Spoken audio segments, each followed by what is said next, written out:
are you all? You okay tonight? Good evening.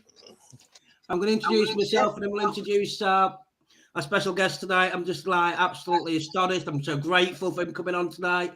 He's been so busy releasing movies and being in movies. He's been in Demon Fight. He's been in The Matrix. He's been in Venom, Venom 1, Venom 2. He's got some absolutely awesome movies on its way. And I just want to say thank you very much, John, for coming on tonight.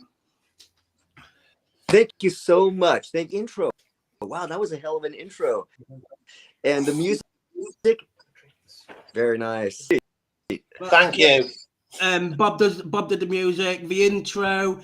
Very nice. I've not done it before, but I thought I'll do it very special for you tonight. So Very nice. It's really good. It's really good. So I've done it for you tonight. I'm just, it's just absolutely awesome. We're going to talk about like who you are, and what we're going to first do is introduce ourselves. So I'm Martin Alley from Lincoln Spirit Seekers. I'm the founder of Lincoln Spirit Seekers. We've been going on for many, many, many years and making very big connections within the paranormal field and outside. We have also got a co-owner who is Wendy Hollins. I would like you to introduce yourself, Wendy, if that's possible. Hi there. I met Martin quite a few years ago, and he changed my opinion on staying in the paranormal world, and I've got him to thank for that.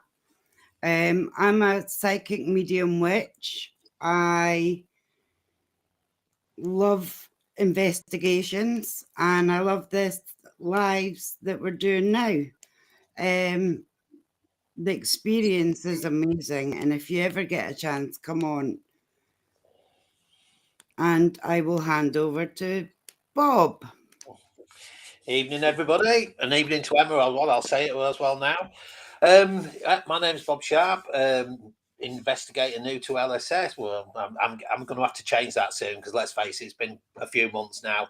I've had a background that's been sort of around the paranormal, different things for years. Always had loads of questions and stuff. Meeting Martin was a sort of, I think the linchpin's the right word to sort of put me into, taking it that a little bit more serious. I mean, I've always taken a lot of this stuff serious anyway, and quite skeptical, but it's been one hell of a ride. And it was actually it was really weird to me. My music used like that. It fitted really well. I'm dead proud of myself. Which is another string to the bow of because I've always done it sort of amateurish like, but I never thought it fitted quite well. I'm a bit I need a drink. I'm pleased to meet you, John. I'll pass it on. Meet you. My goodness. Wow. Well, I mean, it's wonderful to be, let me tell you, just to have this time with all you folks, this time of the year, we're getting close to wrapping up the year. It's been phenomenal. It's been an educational year for me, and great opportunities and whatnot. Is to connect with you folks is the part that really makes this worthwhile. I've had the great privilege of traveling most of the world, but I have not traveled yet, and I cannot wait for that day to happen. That's absolutely awesome. Yeah. I just believe you fit so much into your life. Wow. How do you have the time? That's it.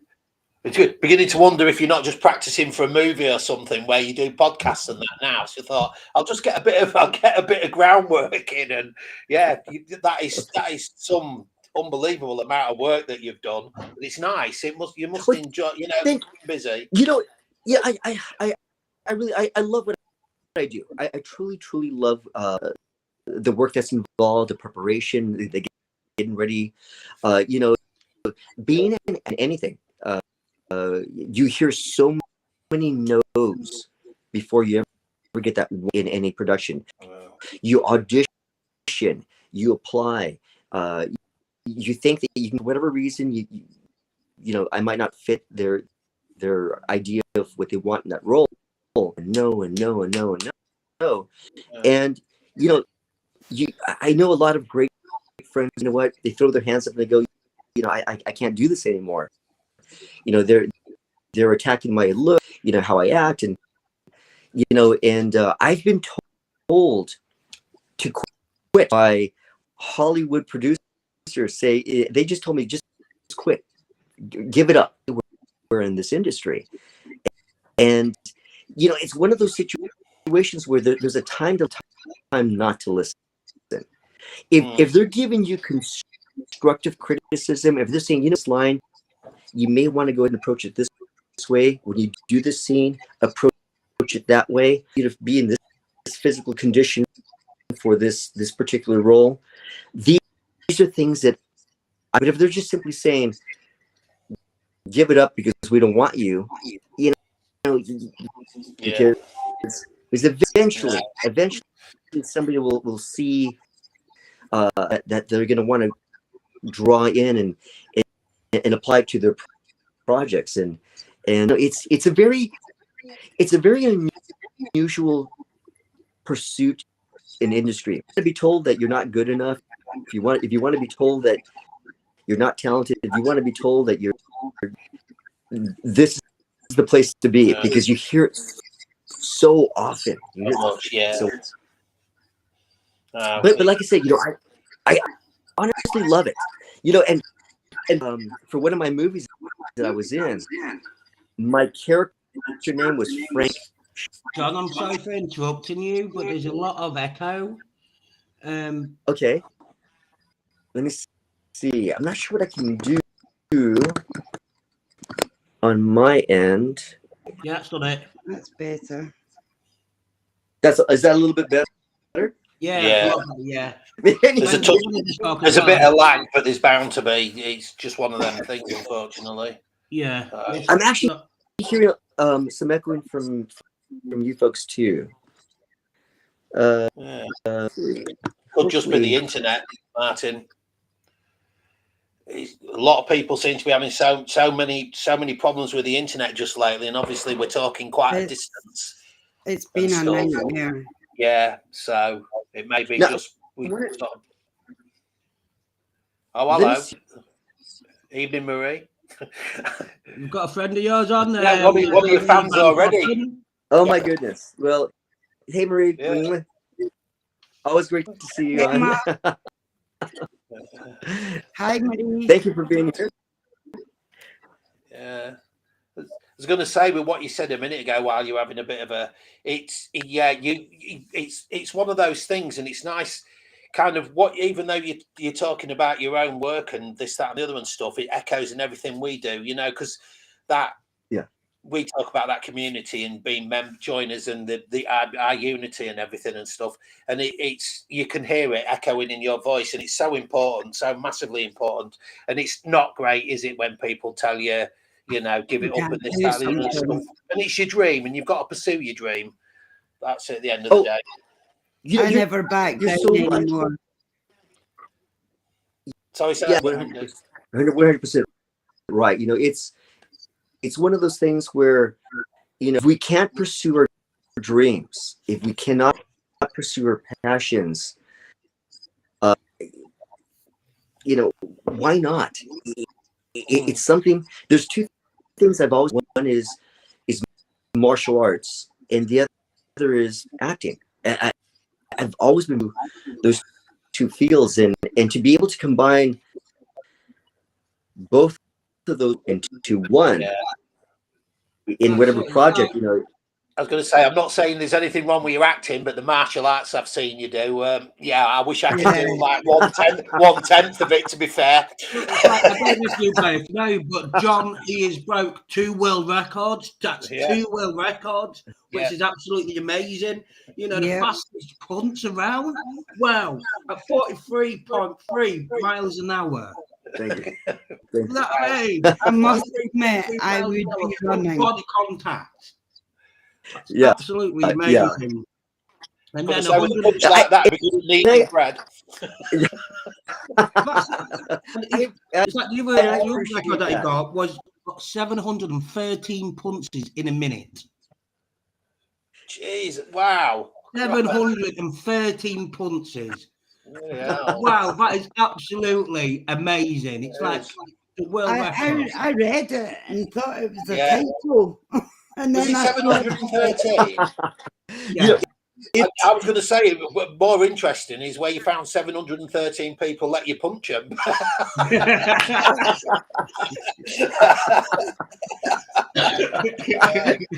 at like, here, 43.3 miles an hour, I'd be running in the other direction. Yeah.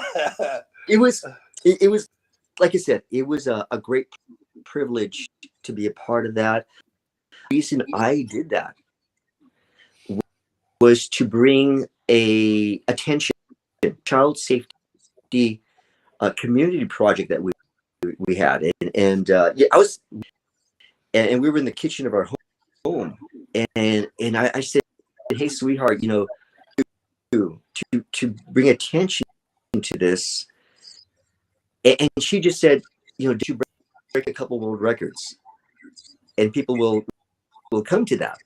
I said, wow, that's easier said than done, you know.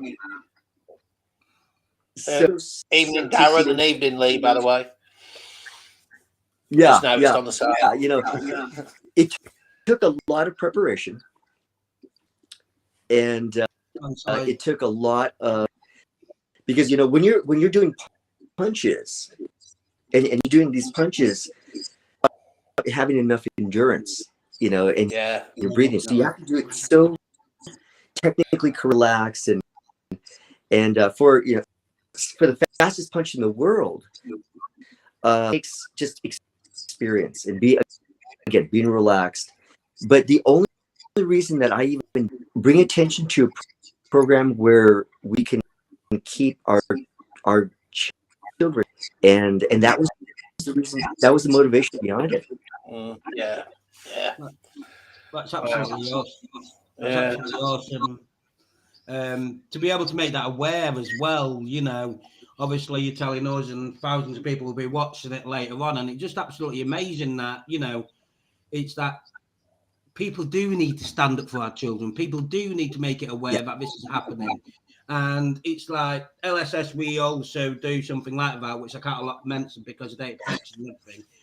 But we do our own sort of protection, which we like support different groups within the, which are in that sort of field to protect children. And we've managed to send people that like go to court, they've been sent down because of it. And it just, you know, we have to do it, especially today when the internet is so free to everybody. Yeah.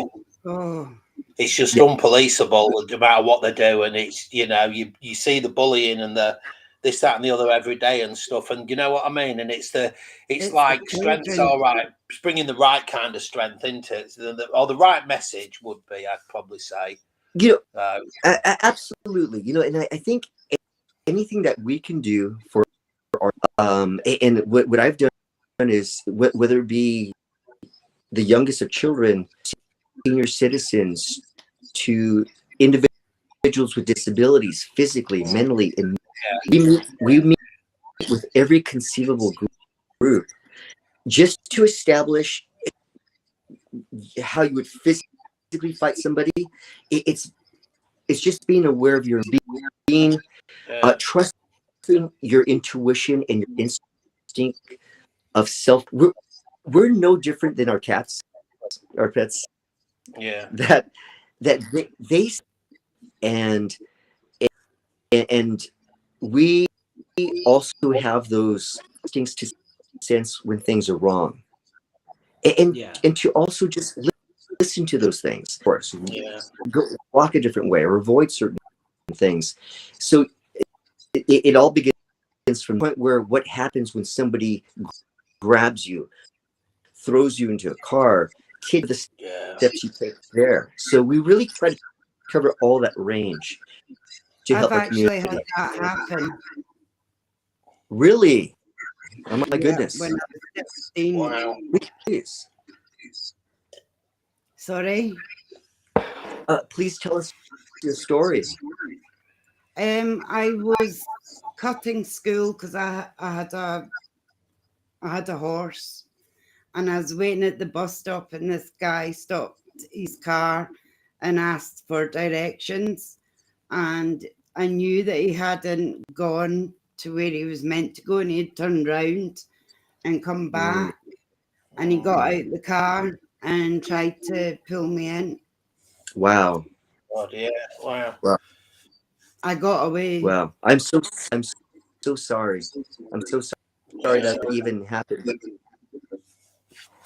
It's, That's the That's thing with right. today. It's like so many So- catfishing going on and Yeah. stuff like that as well. It's like people do need to be aware that the internet can be a very, very dangerous place.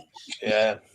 You know what I mean? And it's not, Well, look at the and people don't get that they can find their address, especially children. yeah. Then it brings Yes. in the whole stalking factor in real life. And that Exactly. in itself can be scary. that's it. Yeah. It's so unfortunate when there are people in the world that prey or people that are vulnerable, because they can see they use a number of different methods to get closer to that, and a lot of it is being nice, Yeah. coming up to you and saying, hey, I've got some puppies in my car, you want to go and check them out. I mean, it's just so unfortunate. Yeah, kids still fall for it, and you wouldn't think they would do in today's society, but they do. That's it, innit? It's Yeah. just- We kind of, I no think matter how much we warn them, no matter how much we warn them, when we tell them, look, just be careful. A lot of children nowadays just look at you and go, "You're just lecturing me." Well, not we actually trying to protect them. Yeah. And this is why we do what we do to protect our children. Yeah.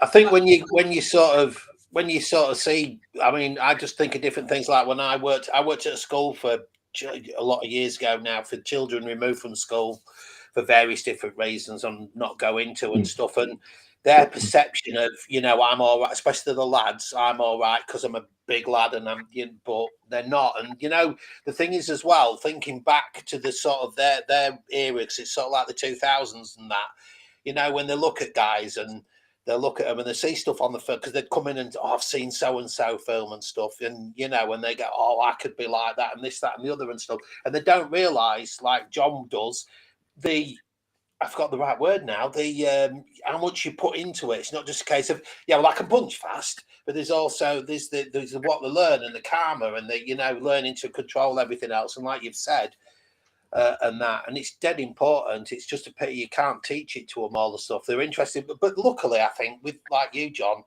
once you can pull them in with that, wow, look at this, then you can grasp them and get them. So that's why it's equal. It's really good what you can do.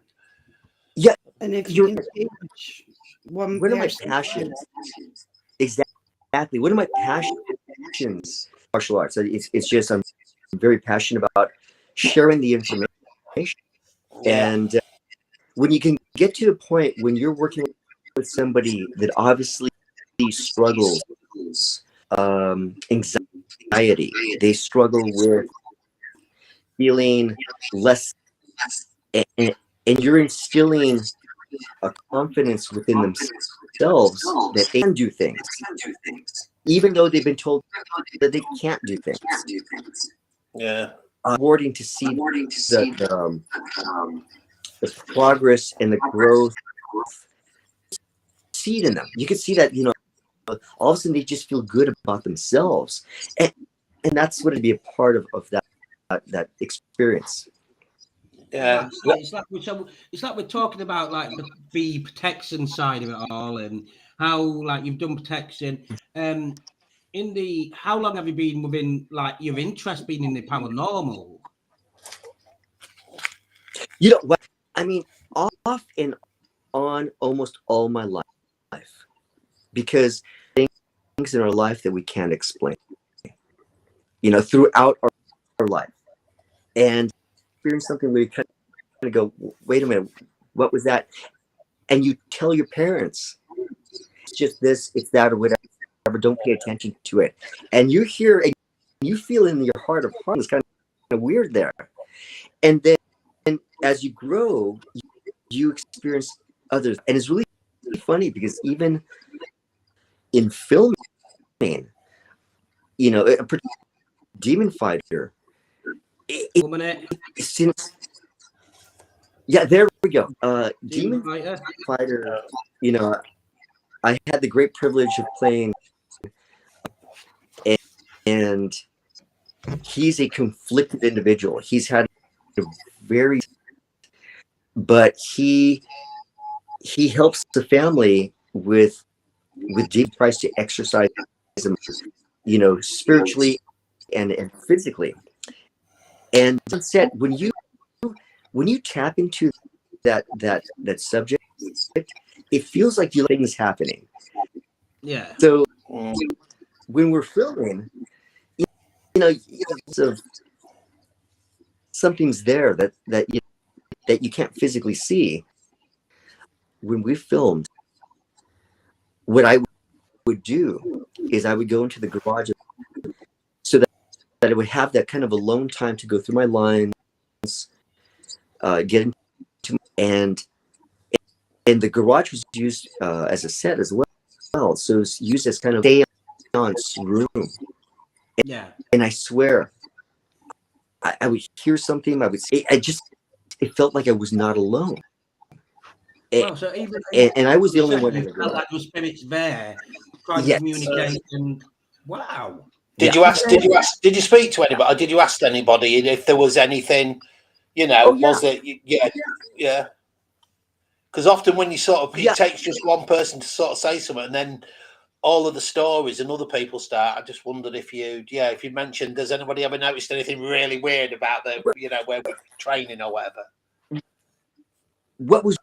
I thought somebody else was in there with me, and we had one of the sets and whatnot. So I thought he was just setting things up in the room, and then I went outside of the garage, and the person I thought that was in there was like in the kitchen.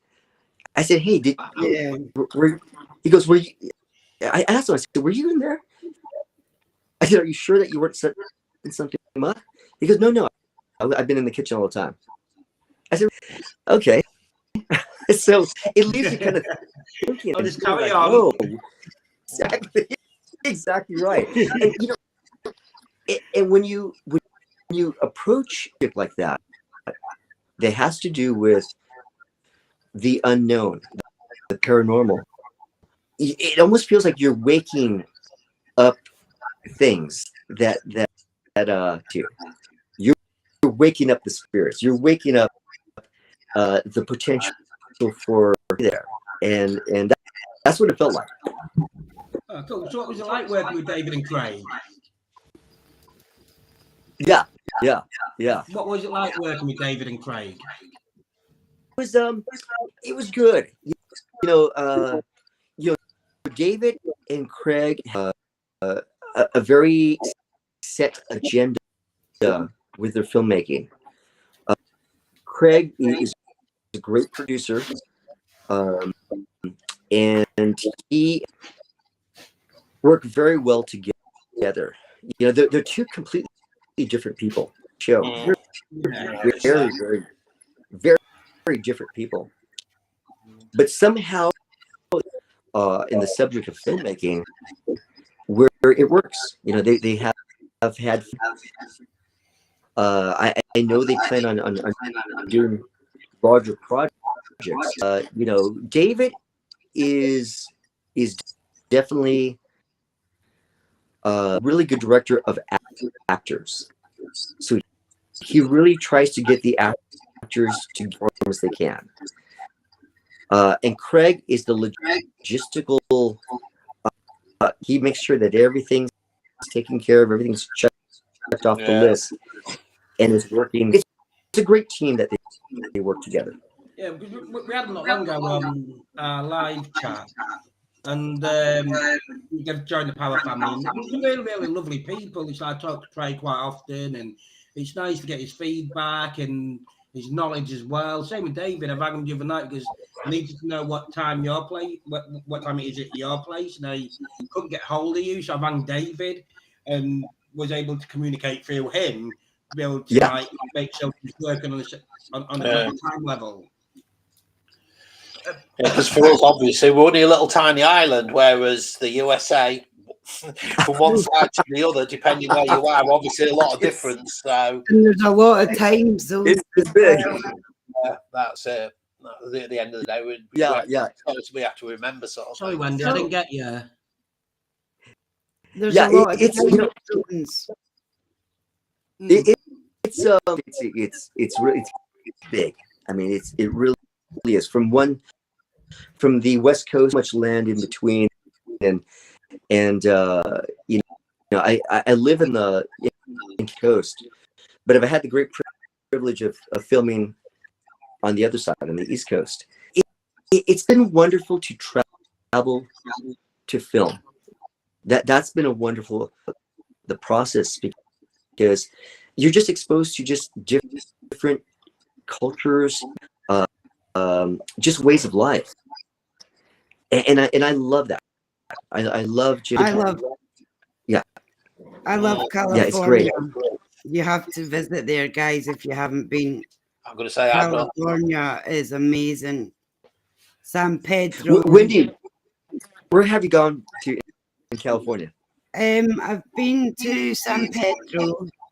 I went to San Francisco. I've been around all the parks, Wow. Disney and everything like that. I love Disney. That's great. Oh, it is amazing, especially They've when got you're to go on young. there. So, Yeah. and I've been to Universal Studios. Yeah, I noticed him in the background. Mickey Mouse. I've got Yeah. one. I've We're got the we're probably about best one. friends here. It's Mine- funny because it's Mine's great. in a cupboard somewhere. Oops. Yeah. Don't tell Disney that, Wendy. Yeah. I Hey, know. listen, I'm named after Disney. Yeah, Oh, Peter Are you- Pan and Wendy. Peter Pan. yeah, Are you Wendy from Peter? Oh my God, yeah, Wendy. that's so cool. I love And my that. brother's Michael. Oh, whoa. That's I'm afraid in that way round, my only claim to fame would be is the fact that because we go to Scotland a lot, I very regularly go to a place called Dunrobin Castle, which is when Walt Disney came in the 30s on holiday. He took one look at the castle and went, Yeah. I want that. And that's the castle that you see every time you watch a Disney movie or a version Wow. of. Because when you see it, I showed loads of people it, and as soon as you look at it, they all go, "Oh God, it is as well." I thought you were joking. So that's my only claim on that one, I'm afraid. Yeah, it's a beautiful You know place. more about Scotland than me then. 'Cause I know quite. I'm going to say I know quite. I'm I go Scottish. there far too much, but yeah, no. A lot of places steeped in a lot of tradition, so and everything else. You know that, Wendy. The one thing I was quite interested in is the fact that in California, with all the acting and all the studios and everything that's happened beforehand, I'd love to do a paranormal investigation because I think it would be awesome. Yeah. areas over here Dead in interesting. California that are. I mean, there's such that are known haunted areas here in California, and I'm not sure if you've ever heard of the Winchester Mystery House. Yeah, the Winchester Mansion. Oh God, yeah. Oh, yeah. my goodness. That's Have you been there? and that's one that was yes. And actually, I live probably about 25 Mystery House. I live very, very close to it. Oh. So when you're in there, is it really? I watched the documentary on it, and obviously watching something on TV just doesn't give you the scope and the scale. It's like me taking pictures of the mountains I go and look at, or go up in. It's not the same. It really, when you walk around those corridors that have been designed in such a odd, strange manner, and dead ends and doors that are fake and that. Is it? Yeah. Disorientating, and does it make you think, wow, there's a lot more to the you think about the you think about the mindset of Sarah Winchester, who lived there, and because what she's the one her she got the like form of depression, and that's why she kept building on and building on and building exactly. on, didn't she? Keep the spirits Exactly. of everybody that's been killed. It's actually it's a spectacular home. It's a beautiful home, Victoria's. But when you go through the corridors, like nothing makes sense. Additionally, and she was such a small lady that everything's such a you're going up the steps of the stairs. I mean, they're very small stairs. The hallways, everything is small. Everything's almost so like like miniaturized sort of thing. almost like a dollhouse, like a Wow. live doll. Yeah. Wow. That's Right. really lucky. Yeah. That's one for the bucket list. Yeah. Oh yes, absolutely. I mean, that would be great because I know Zach. I know Zach. I don't mean to mention Zach, but Zach from what is it, Ghost Hunters? You know, I know that they did a special there at one time too. Yeah, they did. Yeah, that's right. Yeah, Yeah. they did. They had some very odd occurrences there, and they also got, I do believe it was Aaron that got completely confused, and it Exactly. it made it I think it sort of like, because he does, I know reading about him a bit, he does have he did have problems with anxiety and stuff, and I know he made it plainly clear that things had strained with his marriage and stuff over the years, and he separated. And he said one of the comments they'd wrote about being in there was like inside your own mind, where it's so confusing and stuff because nothing kind of makes no sense and stuff. So it is, I do get it. It's probably like a representation of how Sarah felt about confusing the spirits and everything, and but also what was going on inside her head at the same time. And imagine how haunted she must have felt. Absolutely. Yeah, because I do, unless I've got this wrong and read it wrong, I know she was we'll normally use the word lightly, but absolutely terrified that the ghosts of all the people that the Winchester Rifles had killed would come back to haunt her and stuff. Yeah. That is wow, to have that on you. Yeah, not something. Yeah, think about. I mean, it's you can never rest. It's one of your awake, asleep. You always feel that you're somebody's going to be. That's. I had a question for you all. I had a question. How do you feel about Zach? Zach. I don't think he comes. I think he does himself a disservice sometimes because it comes across on telly a bit bullyish like and stuff. But then when you read about him, he's not. And then I've listened to a few podcast interviews with him, and he's really knowledgeable. So I don't think with the TV. To be fair though, knowing what film and TV can be like a bit, I don't think so. I think they've kind of play him up to that, and it's not fair on him. So it's a difficult thing with him. You know what I mean? Because obviously a lot of people will go, "Oh, he's lost the plot a little bit with all the stuff they do with the demons and stuff and that." But I don't know. He likes to push with the gear and everything and stuff, which is nice to see and things like that. But I just like I say, one side of seeing him or being able to hear him talk in a more relaxed way, you think you come across completely different when you do Ghost Adventures. It's like I find my personal thought is he's been in the paranormal field for a very, very, very long time, since he was a kid. And then he got his break to be on TV. Being in the TV industry, film and TV industry, you have to do stuff to be able to get your ratings. Yeah. There we go. To be able to get ratings, like what Darren just said, what Darren just stated as well. And it's stuff that, and at the end of the day, the ratings bring you the money. Yeah. And that's just layman's terms, being straight point blank. Yeah. So this is why he does what he does. And I think he's gone a bit over the top with everything's demons. Yeah. Everything's all demon related, but also if it's bringing the viewers in that he needs to be able to bring his show into the mainstream, which he does do, then that's his business. It's his business, because at the end of the day, yes, you have viewers, but you are also customers. Yeah. I do get that he likes to be very careful, because I can't remember the name of the couple of shows properly, so I'm not going to say them. But I do know from reading that he's very worried about instances whereby they get called as fake and stuff, because sometimes I think, because obviously I don't think they edit the show as such, or don't have the time to have so much as they did originally.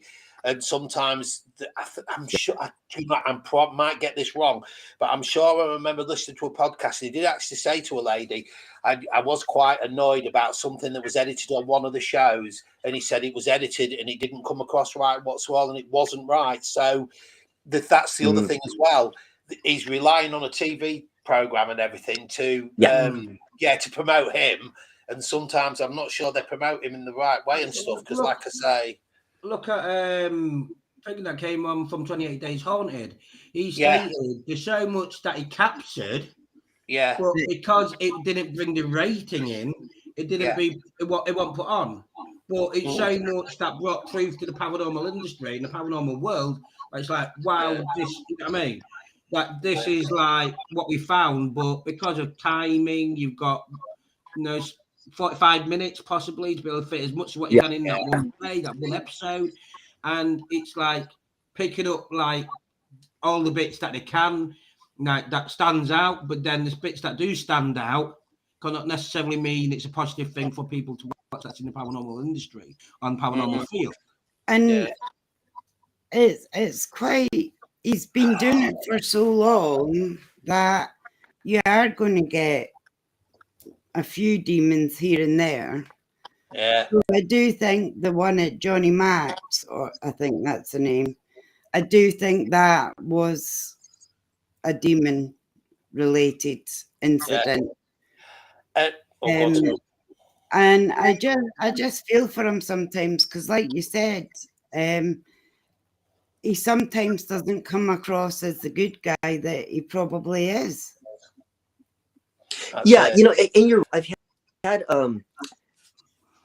I was contacted by Zach to be on a show, and they were doing a reenactment, and they said for this role to do a reenactment of this incident that happened at this particular place, being in Santa Barbara, California.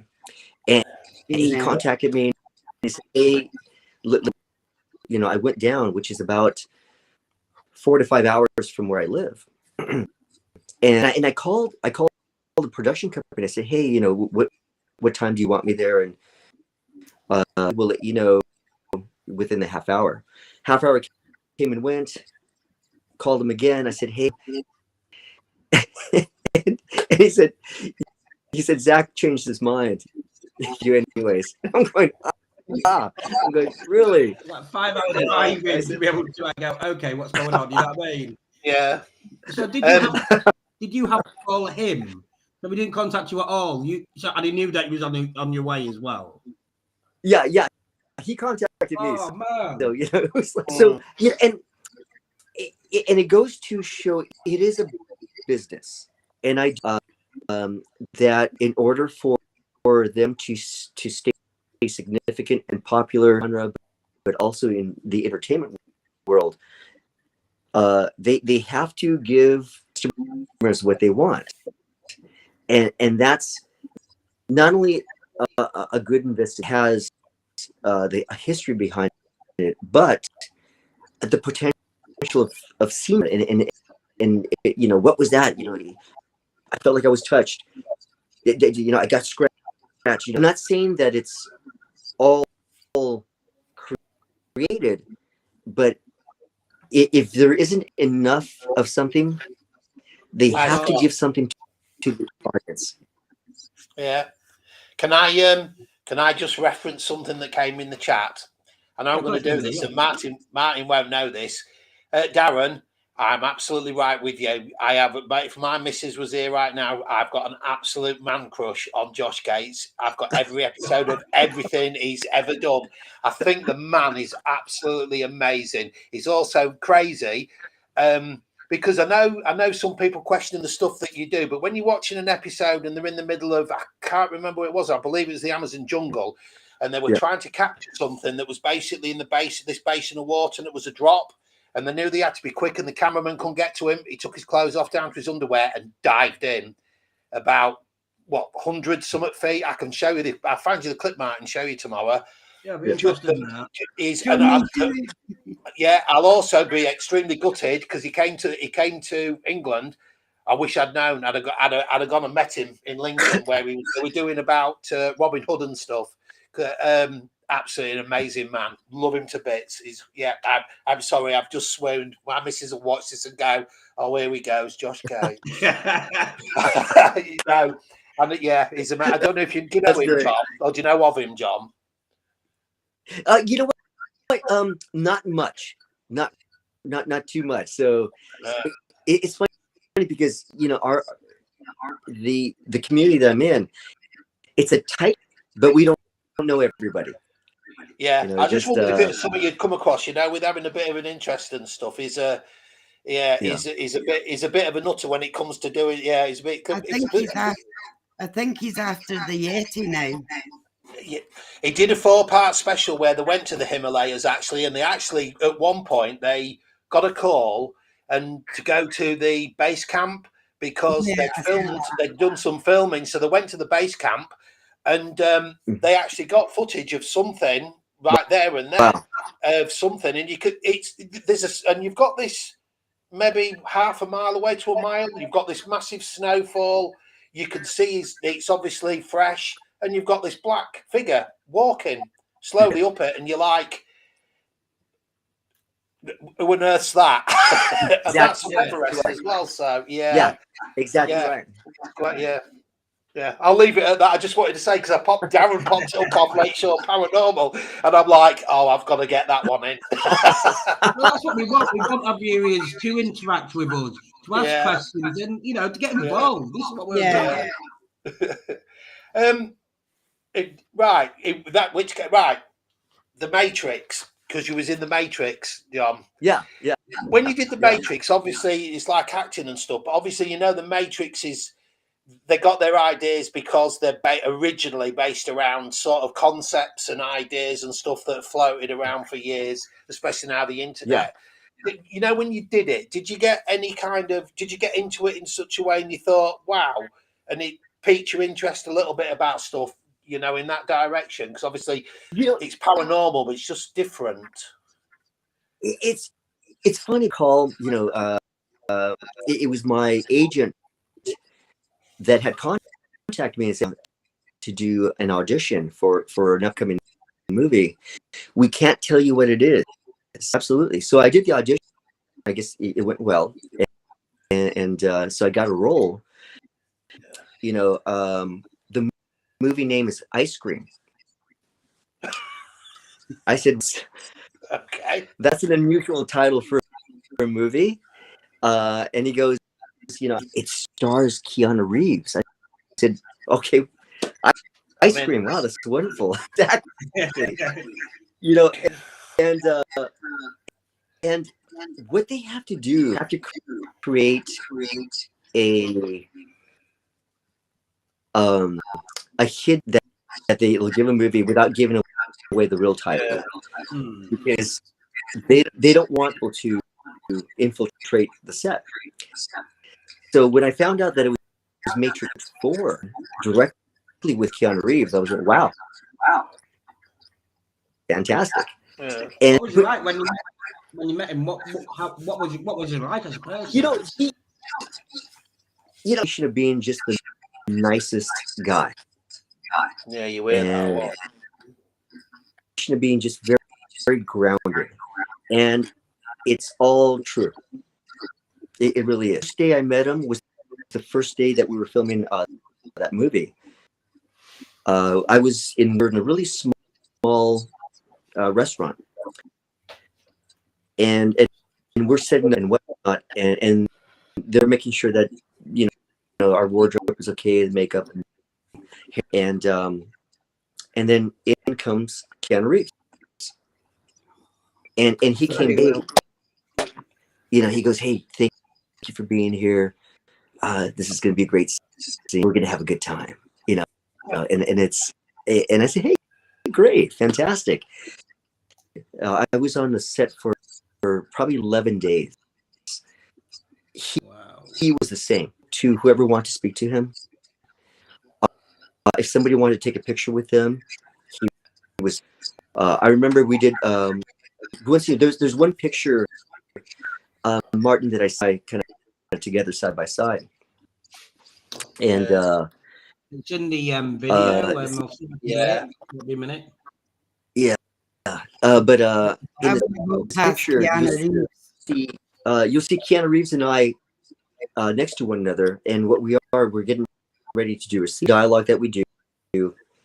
And what you don't see is you don't see all the crew, the camera in the background. Yeah. But across the street, there were slidden out, so there were all these children, and he was just waving at everybody and blowing kisses, and they couldn't get close to where we're at, but he acknowledged everybody. But the picture was taken because at the end of filming, one of the actors came up to me, he showed me his phone. He said, "Did you see this?" And I said, "No. Did you take that picture?" Because you're not supposed to do that on set. Nobody's supposed to have their camera on. And he goes, no. He goes, "This is everywhere." He goes, "It's saying that Keanu Reeves made Matrix 4.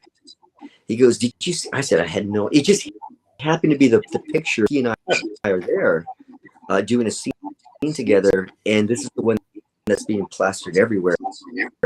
Filming Matrix 4, in San Francisco. So I'm glad they call those things where you just never knew. And what it was the paparazzi was there. They were able to take a picture of him.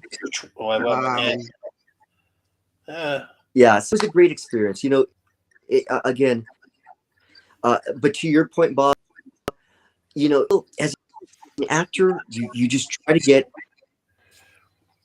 as much in not only your character, but also your character's story. Yeah. And when you go into the story of the Matrix, your universes, you're talking about what we think is reality. Yeah. And is what we're living in now is the fantasy. This is the fantasy and the reality. And it really causes you to pause and think, truly living the reality that is actually happening, or is this the fantasy? So you can never truly have a great understanding of world works, the way the universe works, and its complexity, possibly completely have a full understanding of that. So it causes this. Is this real or is this real? Which of it is real? In another universe, living their life in their way, it just causes you to think and mess with your mind. I did wonder how much, because obviously which is in reality, we don't often get a chance to sort of talk to actors and all the people that we've been talking to since we started doing this, and it made me think. When you're doing it, because when you think about how the Matrix works and the idea behind it and stuff, of course, when you're actually acting and you're actually doing the acting bit, you're actually kind of like the Matrix anyway, because you are actually doing. Yeah, there you go. You are sort of doing. Good job, Martin. Yeah, you're sort of doing the idea of the Matrix, aren't you? Because you watch the film and there's the fantasy, regardless of what's going on in real life. And I just wondered sometimes, luckily, you're the first person I've been able to sort of say, did it make you stop and think so? Because obviously there's loads of stuff like it with the Mandela effect and things like that. When Matrix first ever came out, it just it was made in such a way that it's I groundbreaking. thought about it. I thought, Yeah. okay, could it just what's what? You know what I mean? It's like, Yeah. what? You know what I mean? It's Yeah. like, I don't have to get Yeah, out I of mean, bed. like again, because it's about choices that we make. Okay, do we take the red pill? Do we Yeah. take the blue pill? Yeah. And every day in our lives that affect our future. Yeah. That's all. And if we don't, if we go this direction, we are going to live this life. But if we choose life, for right. a life, yeah, and so it causes you to think. And for myself personally, I get so immersed into the character, again, the significance of the character in the story, that you just get so immersed into it that you kind of become that.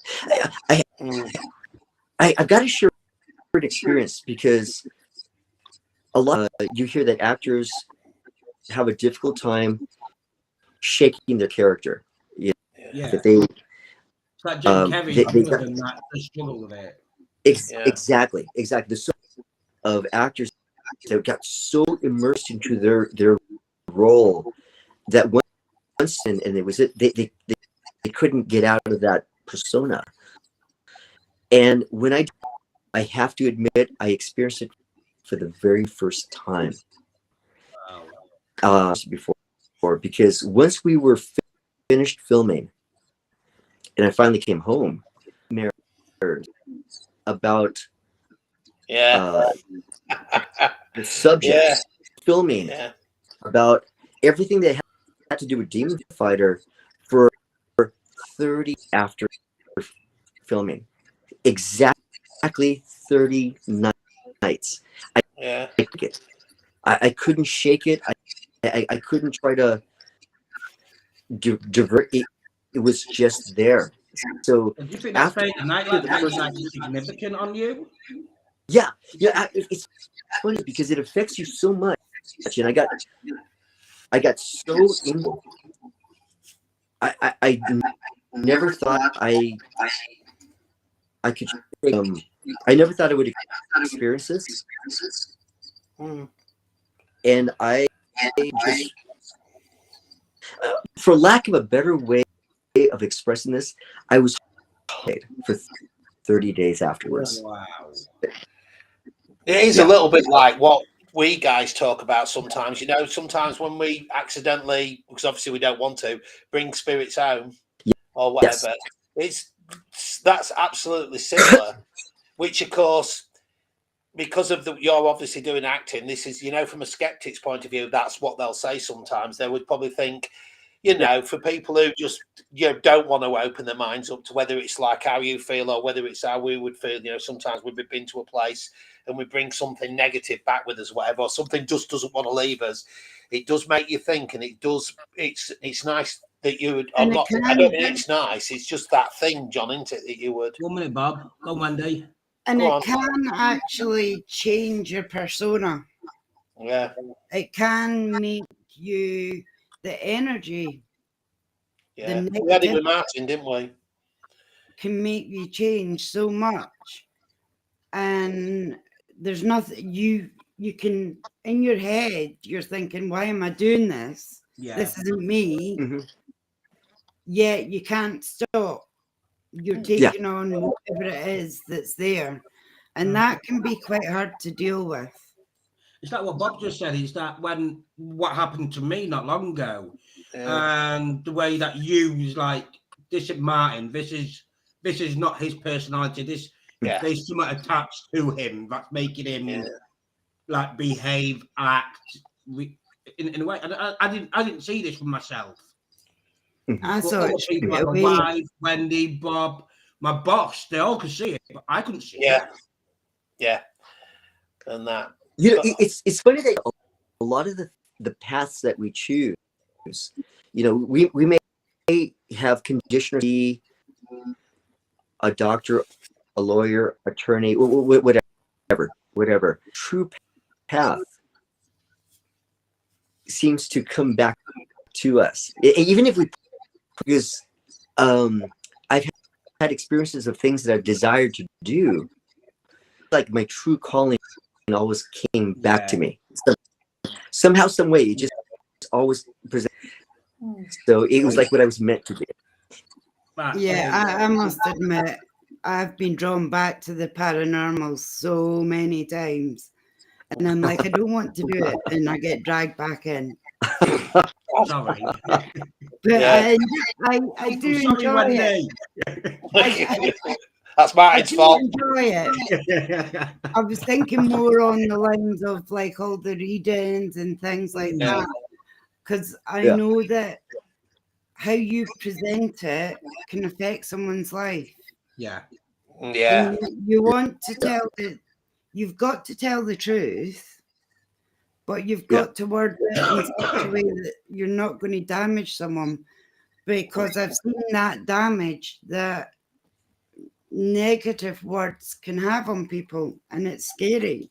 Yeah. The responsibility. You know, We come across It's- that it's- in our jobs, me and Martin. Yeah, that you have to be very careful with you, because we deal with mental health a lot, and you do have to be very careful of what you say. I mean, I don't know about you, Martin, but some people think I don't, but I do. I do awful a lot, which is probably why it works so well for me with other people.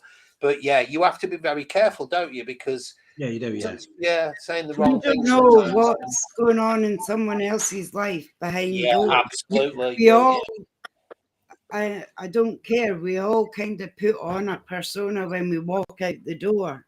Yeah. And Yeah. I couldn't get my head around the fact that I had to have another persona for going on stage. Because that's something that I was never really thinking about. I was shy. And that was, I wondered how easy it was for you transitioning from the martial arts to the acting. You know, that's a great question. Martial arts that actually allowed me to step into that door is the door. You know, I had competed all over the world in full contact. That's why I never want to give you a close up, because you'll see all the scars on my face. Oh, I've got loads of scars too. A little cuts here and there, but it was my competition and doing well at it gave me the opportunity for somebody to see that and go, hey, I saw what you did. Love for you to put that into one of my film projects. Can you do that? And you know, yeah, absolutely.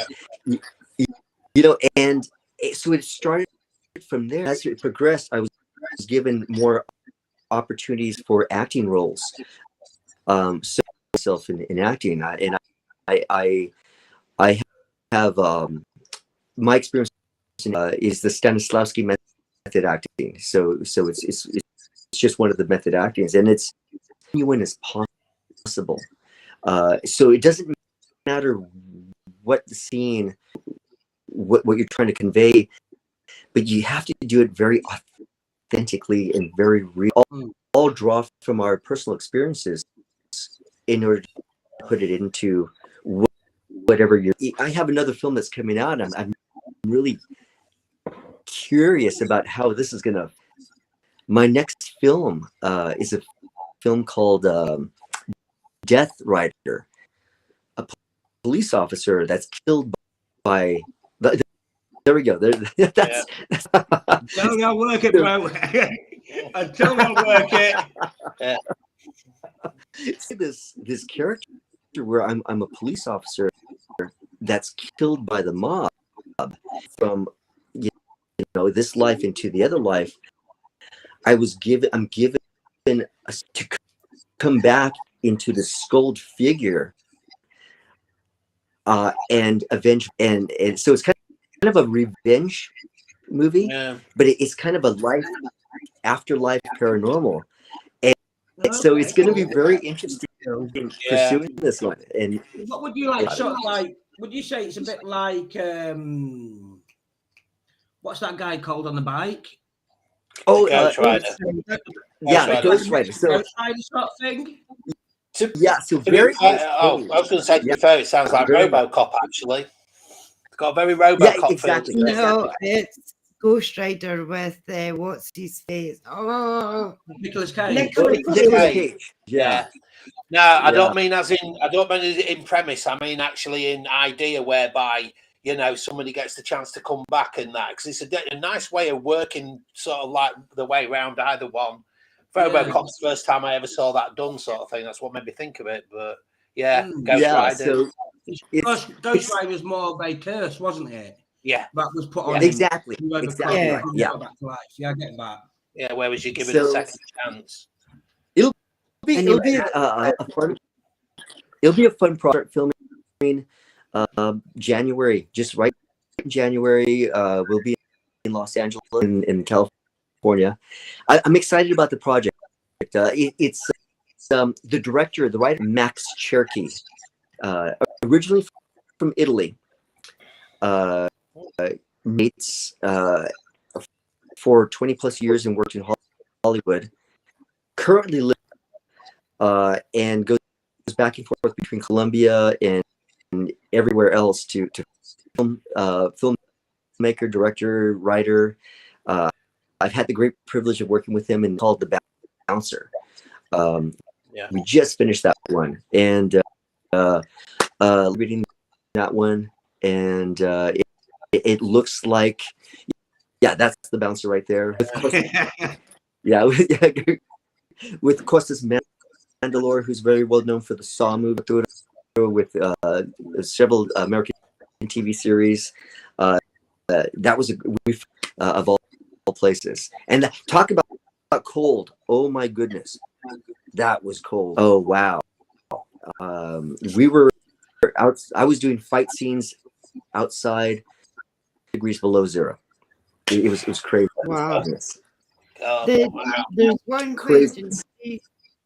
When you're doing your films and things and you're doing your stunts, yeah, do you ever teach any of the other ones? Because when I was a riding instructor, I used to teach stuntmen how to fall off horses.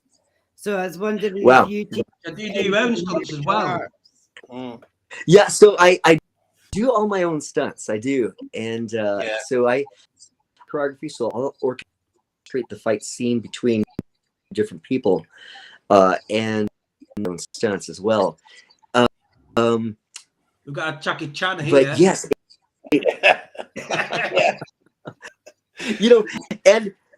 if mistakes happen, you get injured. That's productions I had. I actually broke my hand, and it's funny because you're doing this going back and forth between somebody, and you're throwing punches, and they're ducking, and they're throwing punches, and you're moving. So the director said, "Okay, guys, you're ready. Do this as fast as you can. We're doing all these movements, boom, back and forth, and we're moving, and we're doing all this." And look at the guy. And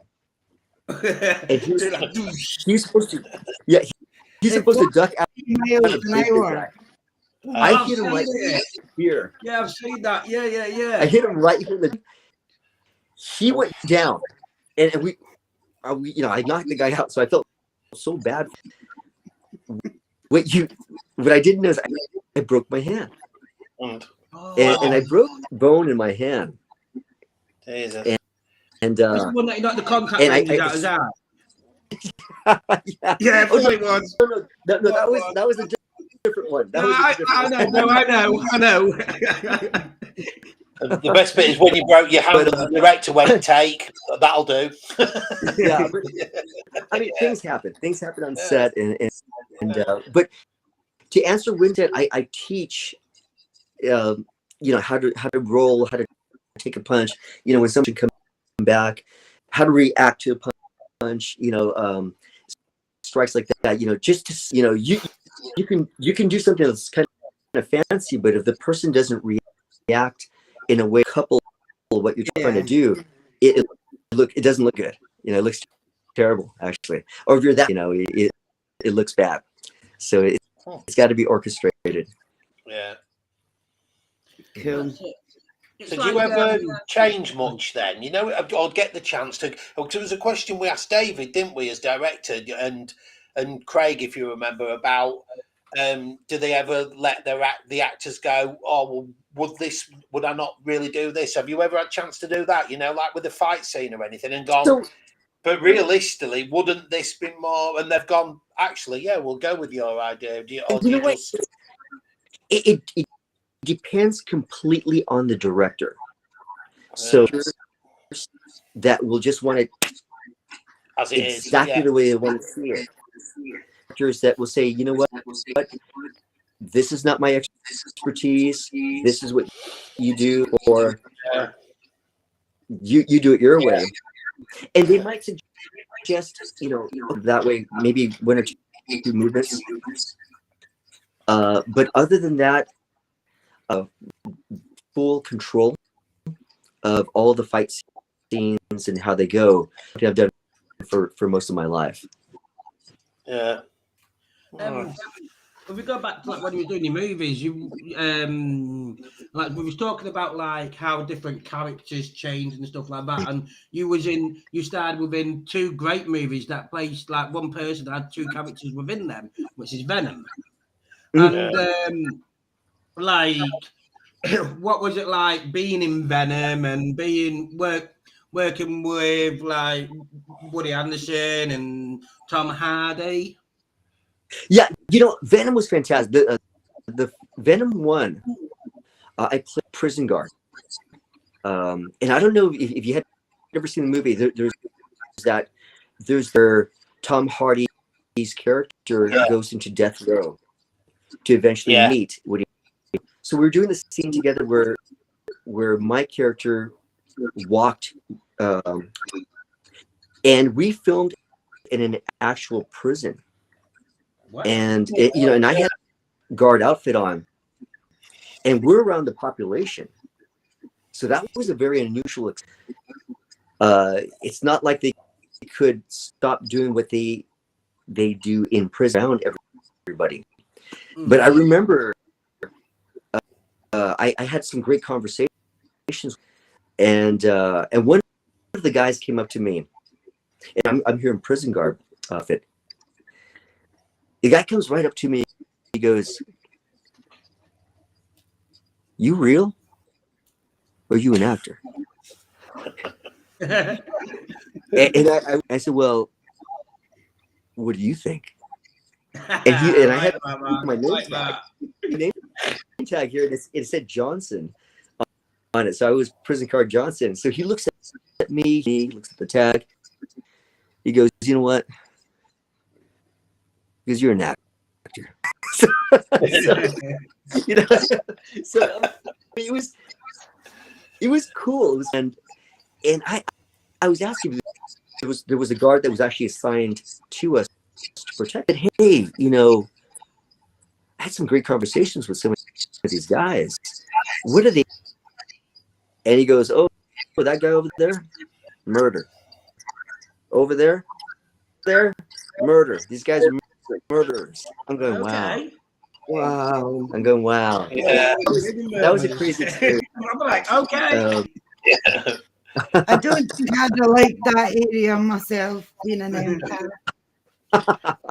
So what was Tom Hardy like to work with? Well, so this guy's actually, but Tom Hardy, that he's actually one of the actors that I worked with in Bounce. Hardy, he's a tough guy. He is a lot of what he portrays to be. Just kind of that great sense, you know, from Australia. Just kind of a tough guy, the actor. Ready sort of thing. But you know what? Let me tell you a story. So we're in prison, and Tom Hardy comes up to me and goes, "Hey, mate, I don't feel very good around here." I said, "What do you mean?" He goes, "I'm prisoners. These prisoners they're looking at me like I'm lunch."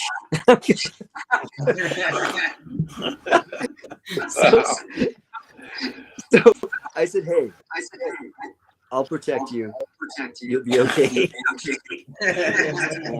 Well, he plays a lot. The thing is, though, he plays a lot of tough guys, and sometimes a lot of people. I mean, you hear it over the years. A lot of people, for some, I don't know why, they just get into something, and so they struggle to distinguish the difference between the person and the program they're watching, and so.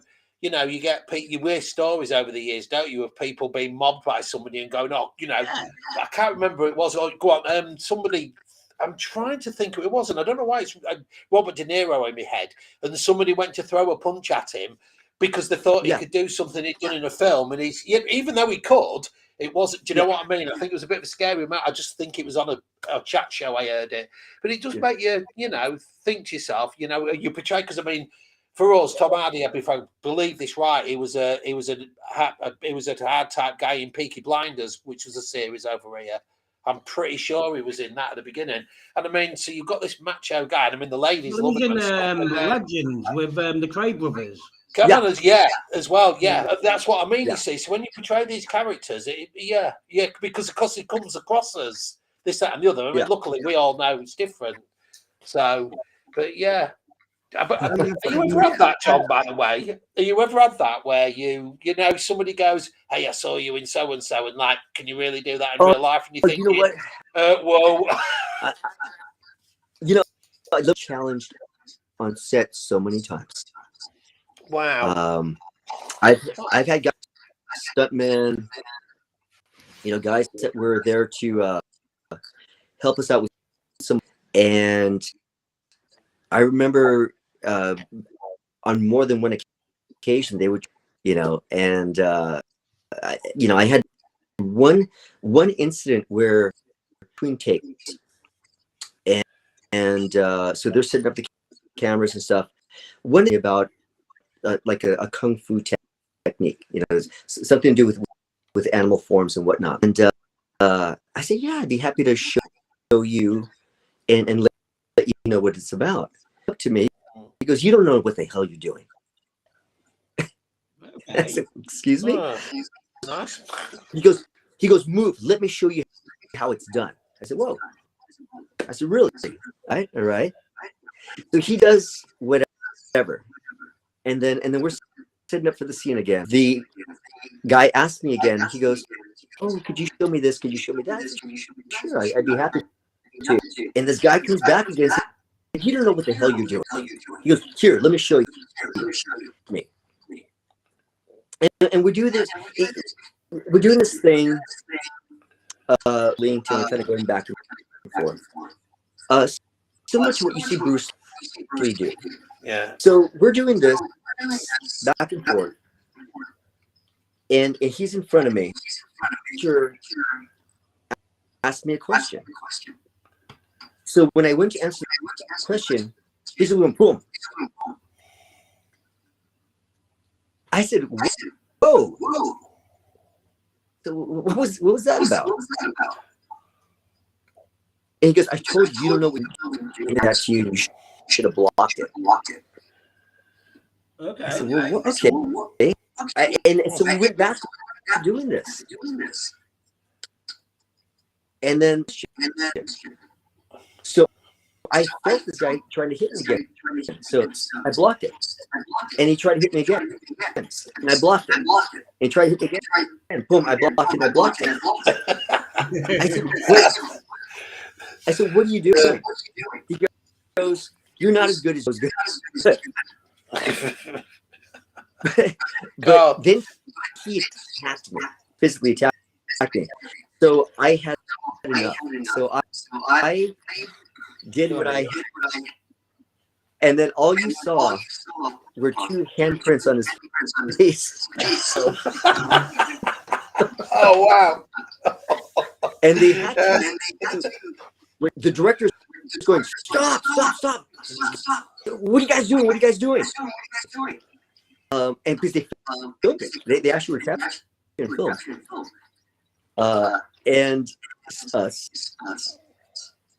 they walked the guy off set and fired him. pulled me to the side. The director had his hand around my shoulders, and he was walking me out. You know, and I'm the lead of the film. So he's walking me off set, and he goes, "John, saw everything, and you had every right to do what you did. Have you killing people? I can't have you killing people on set now. Do you understand that?" Yeah. So I do understand. Yeah. I'll never let it happen again. Yeah, hey, Heffern. Yeah. Wow. Yeah, that's not good. It's not on your part, but other people. It's not professional, is it? You know, you got a job to do at the end of the day. Yeah.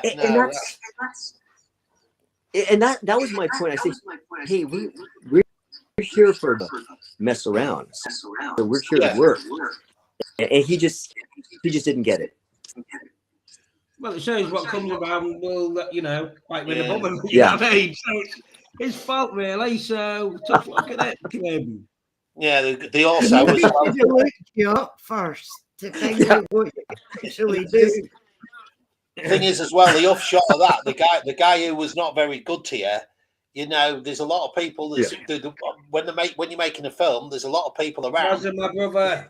The thing is, it's all right, but that sort of thing gets remembered, doesn't it? So the next time he tries to get a part doing something or whatever, somebody's going to go, "Nah, I worked with that guy, and he sort of like took whatever to heart to attack somebody.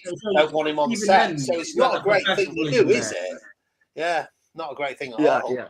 No, exactly. You know, just I've always been told from a very young, treat every person that you come across in your life with kindness, because they deserve that. Yeah. You know, until they prove otherwise. Yeah. Treat everybody with kindness and respect, and it's just something that my parents really instilled. So and that's will always be that. Yeah, it'll never be different than that. I'll always be that way. I've got to admit, we've only been talking for an hour and a bit, and you know what? You come across as like very grateful and respectful of every single little bit you've done, whether it's a big role, a small role, and that. I don't know if anybody else got that, but I do. You come across absolutely amazing, honestly, John. Yeah. I appreciate a real proper character, it's really nice. It's nice to see. I like it. Thank you for saying that to me. Simply, I know You're that very everything humble.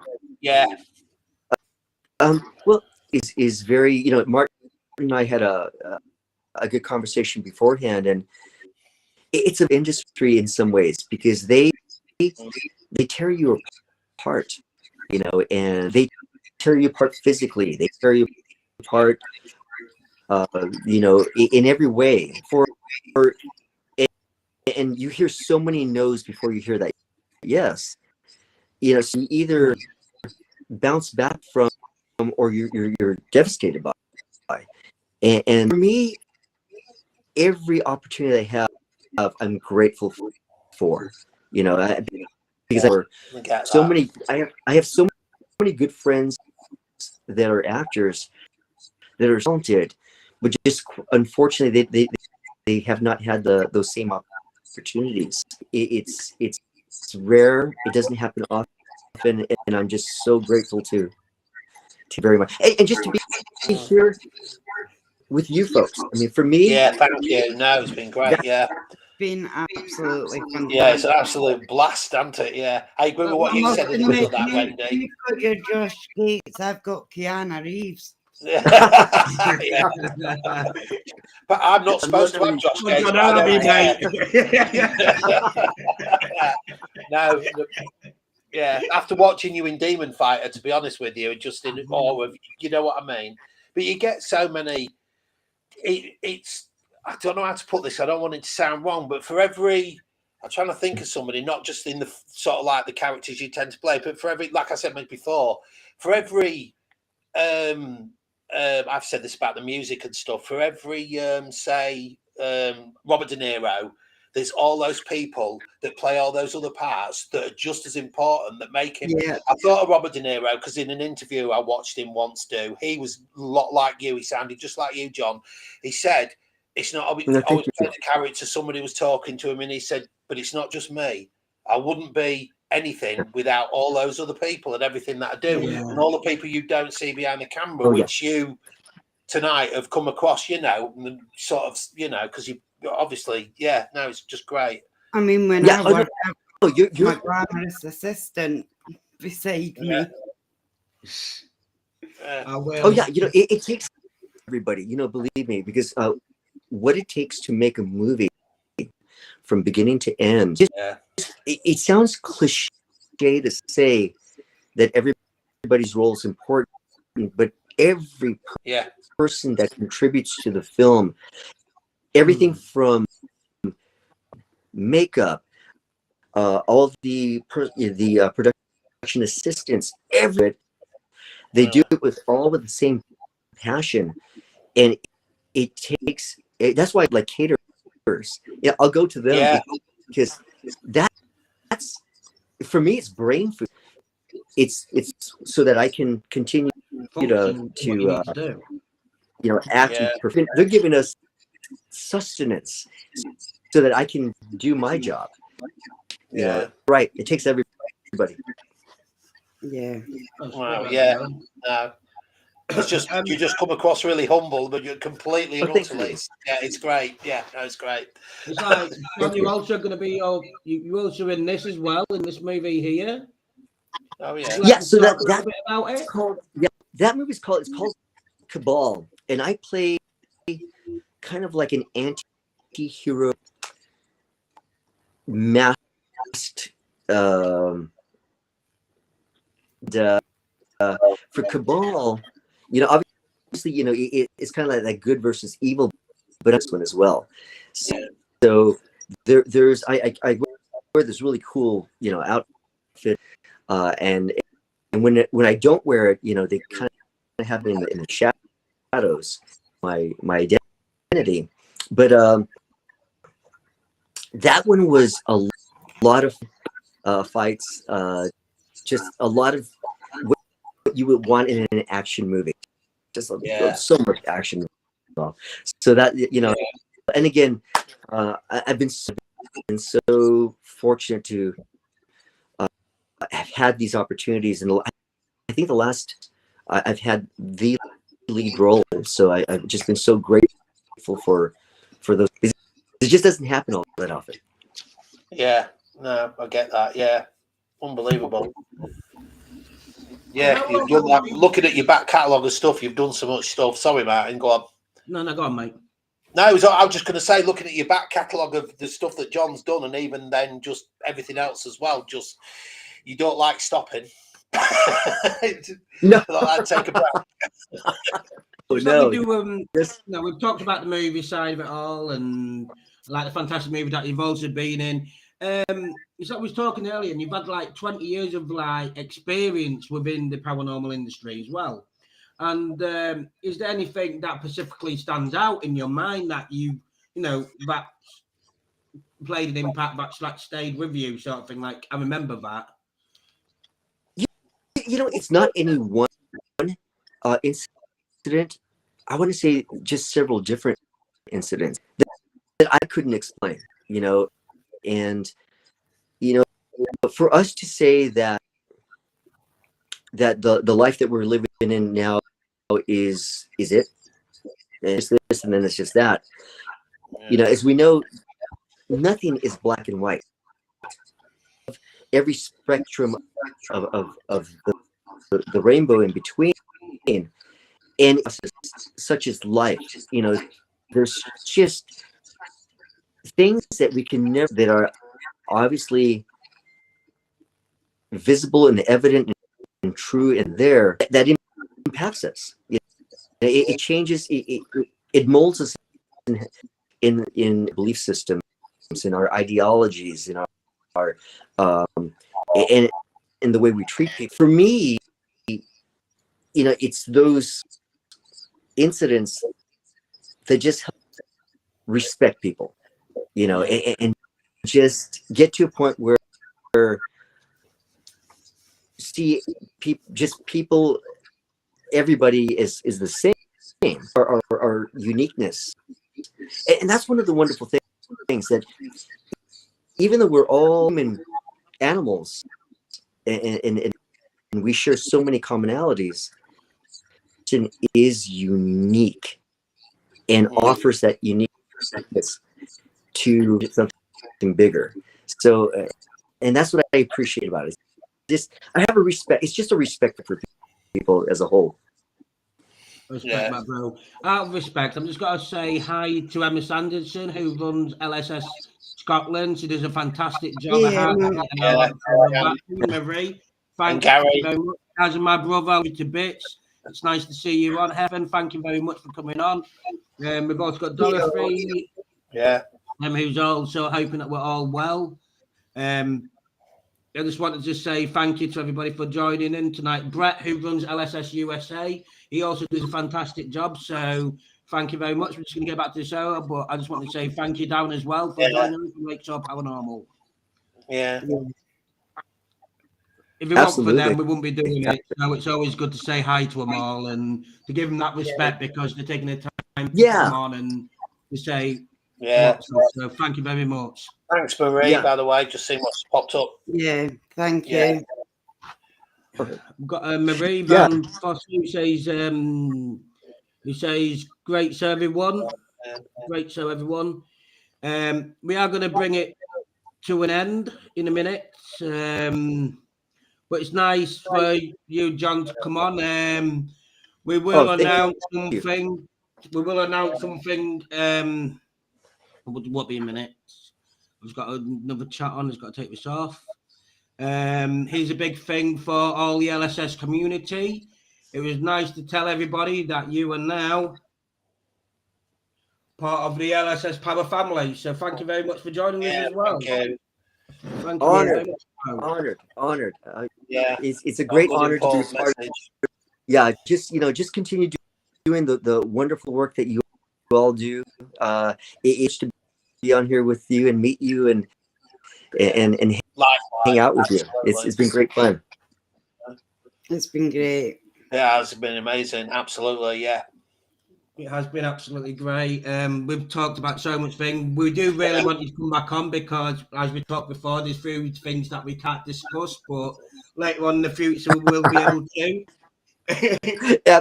Absolutely. That'd be absolutely good, my brother, if you could do that. And I just want to say thank you to everybody that did join us tonight. If you can like, subscribe, and follow our pages, if you could follow John, Bob, Wendy, that'd be absolutely fantastic. And we appreciate every single one of you because we want for you guys, LSS would not be what it is today. So thank you. Thank you, everybody. Thank you all. I'm gonna have to run right now and head to my next appointment. But thank you so much for this opportunity. Giving you guys a big hug from California. I wish you the best of all. Let's stay in touch, okay? Well, definitely, I will do, bro. Definitely. You guys take care. Have a good day. You too, my brother. Thank you very much.